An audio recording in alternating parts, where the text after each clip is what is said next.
Halo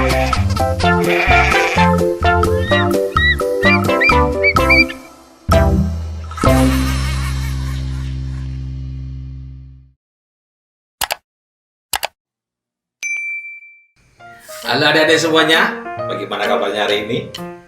Tentu bahagia. Gimana? Tadi di sekolahan semua lancar toh? Sip.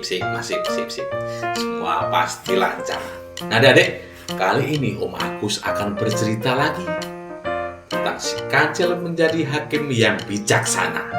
Begini ceritanya. Di pagi itu, keluarga sapi sedang mencari rumput di tengah hutan.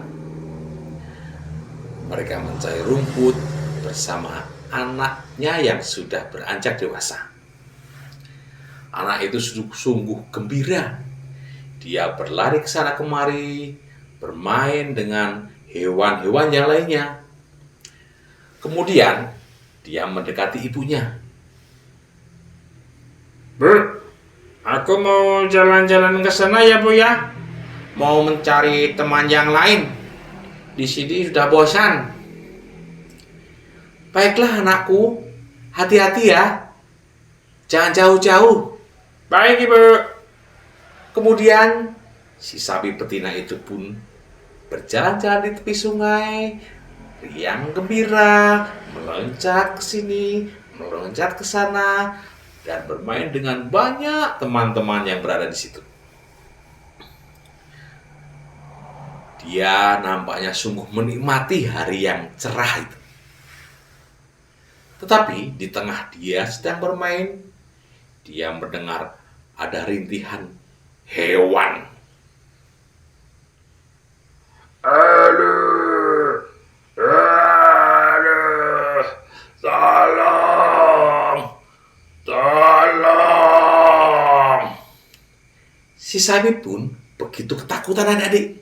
Hampir saja dia akan berlari untuk pulang. Tetapi dengan rasa penasarannya, dia mendekati asal suara itu. Aduh, suara apa itu? Suara apa itu? Dia mengendap-endap melihat asal suara itu. Kemudian dia sampailah di situ. Nampaknya ada seekor buaya yang sedang tertindih pohon besar. Buaya itu tidak bisa bergerak kemana-mana lagi. Dan pastinya dia akan mati. Dengan perasaan takut, si sapi ini mendekatinya. Kamu kenapa buaya?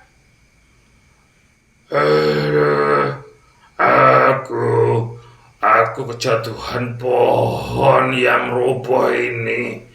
Aku tidak bisa kemana-mana lagi. Tolonglah aku, sapi. Kemudian si sapi ini begitu ketakutan. Dia teringat sama pesan ibunya bahwa buaya itu hewan yang sangat licik. Aku tidak mau menolongmu. Kata ibuku, buaya itu adalah hewan yang sangat licik. Aku tidak mau menolongmu karena kamu juga memakan sesama hewan. Aku tidak mau. Aduh. Tolong aku, sapi. Kalau kamu nggak menolongku, aku akan mati. Aduh. Tidak. Aku tidak mau menolongmu. Kamu nanti akan berbohong kepadaku. Aku tidak akan menolongmu. Si sapi pun tidak mau menolong si buaya ini. Tetapi adik-adik, si buaya ini merintih, merayu dan terus merayu pada si sapi ini. Tolong aku, sapi. Aku sakit sekali. Aku nanti akan mati. Aku punya anak-anak.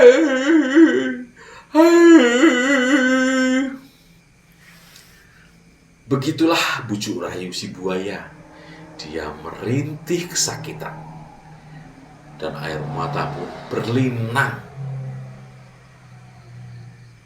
Sapi pun masih belum mau menolongnya.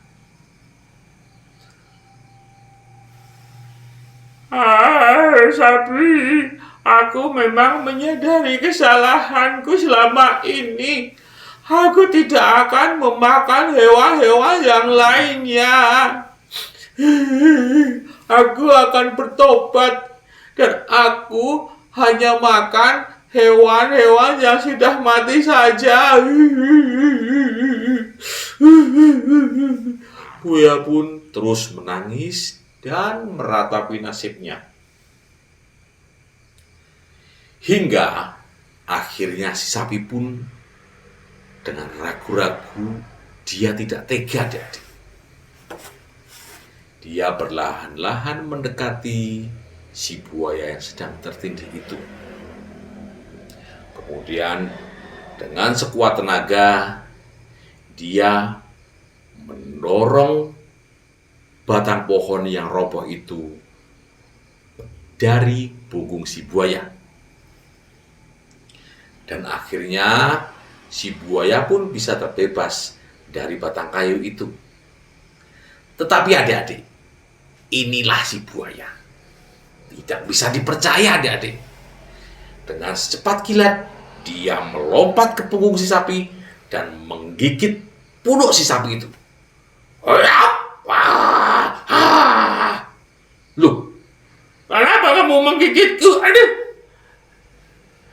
Tadi kamu sudah berjanji tidak melukai hewan yang lain. Aduh, sakit sekali. Ada. Buaya pun masih terkilah adik-adik. Tadi kamu kan sudah menolongku dari himpitan kayu itu. Sudah 2 hari ini aku tidak bisa makan dan tidak bisa minum. Maka kamu harus menolongku sekali lagi. Relakanlah dirimu ku makan dan darahmu aku minum biar aku kembali sehat. Sapi pun tidak terima dengan alasan si buaya itu. Baiklah, kalau kamu mau memakanku, aku pokoknya tidak terima. Aku ingin pendapat yang lainnya. Buaya pun setuju adik-adik. Akhirnya mereka berdua melihat ada tikar lapu yang hanyut di sungai. Sapi pun bertanya, Tikar, aku tadi diperlakukan seperti ini oleh si buaya. Menurutmu gimana? Dia akan memakanku setelah aku tolong. Tikar pun menjawab, ya itulah nasibmu, sapi. Aku pun dulu waktu masih bagus, sama manusia aku dirawat. Kotor pun aku dibersihkan. Setelah aku lapu, aku dicampakkan dan dibuang begitu saja di sungai ini. Si buaya pun tentunya kegirangan. Gimana? Bagaimana? Aku yang benar kan? Sudahlah, kamu rela saja aku makan. Tidak, ternyata aku tidak terima. Aku mau tanya yang lain lagi. Tak lama pun ada sebuah bakul atau tengkok yang hanyut di sungai. Hai tengkok, aku diperlakukan seperti ini sama buaya. Tadi aku menolongnya, sekarang dia akan memakanku. Memang itu sudah nasibmu, sapi. Dulu, waktu aku masih bagus, digunakan oleh manusia. Sekarang, setelah aku jadi jelek seperti ini dan bolong-bolong, aku dibuang begitu saja di sungai ini. Sudahlah, itu nasibmu. Buaya pun makin senang adik-adik. Bagaimana sapi? Aku pokoknya tidak terima. Aku tidak terima. Tidak berapa lama, Lewatlah seekor angsa tua di situ. Wak, wak, wak, wak, wak, wak. Angsa, aku mau minta pendapatmu. Wak, wak, pendapat apa? Wak, wak. Aku tadi menolong si buaya yang sedang ditimpa oleh pohon besar itu. Setelah dia selamat, dia mau memakanku. Pendapatmu gimana?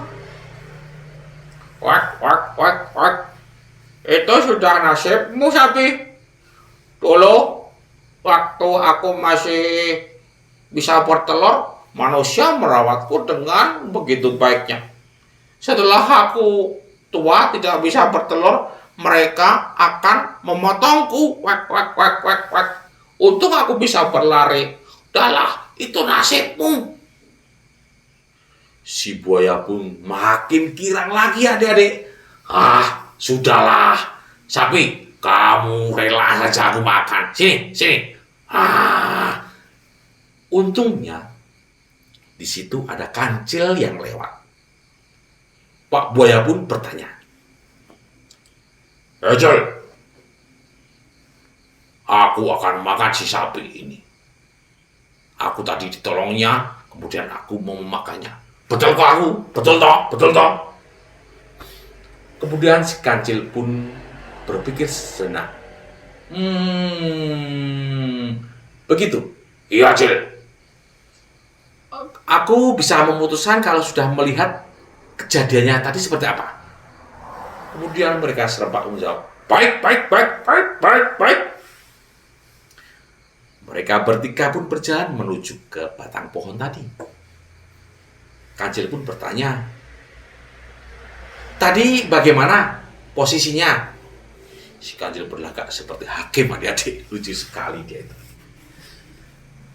Kemudian dengan sadar diri pun si buaya mendatangi pohon itu. Hei sapi, letakkan batang pohon ini di punggungku. Si sapi pun begitu keheranan, tapi dia tetap menuruti apa yang dikatakan oleh si buaya itu. Baik. Kemudian, setelah batang pohon itu diletakkan di punggung si buaya, si kancil pun bertanya, tadi seperti ini posisinya. Iya, Cil. Tadi dia seperti ini. Kemudian aku menolongnya. Setelah aku tolong, kemudian dia menggigit punggungku dan akan memakanku. Menurutmu gimana? Kemudian si kancil pun bertanya kepada si buaya. Benar buaya, seperti tadi? Iya, Cil, seperti ini tadi posisinya. Pas seperti ini.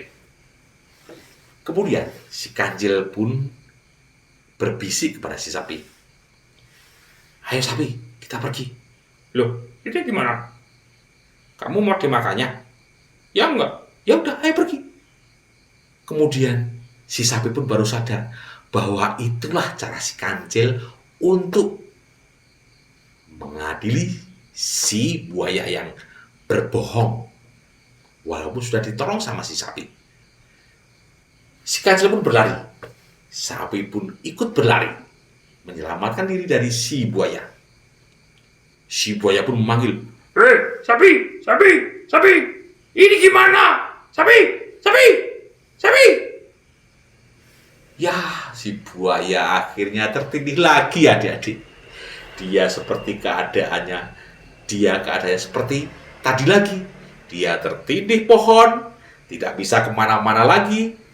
Dan akhirnya si buaya pun akan mati karena tidak bisa mencari makan dan dia tertindih pohon besar tadi. Nah, itu ada deh pesannya. Kita sebagai manusia, apabila ada yang sudah menolong kita, haruslah kita tahu diri. Lebih baik lagi, kita akan saling menolong. Jadi, jangan sekali-sekali kita mencelakai orang yang sudah menolong kita, adik. Itu pesan dari Om Agus. Sekian dulu ya. cerita si kancil ini. Kita ketemu lagi minggu depan. Dadah.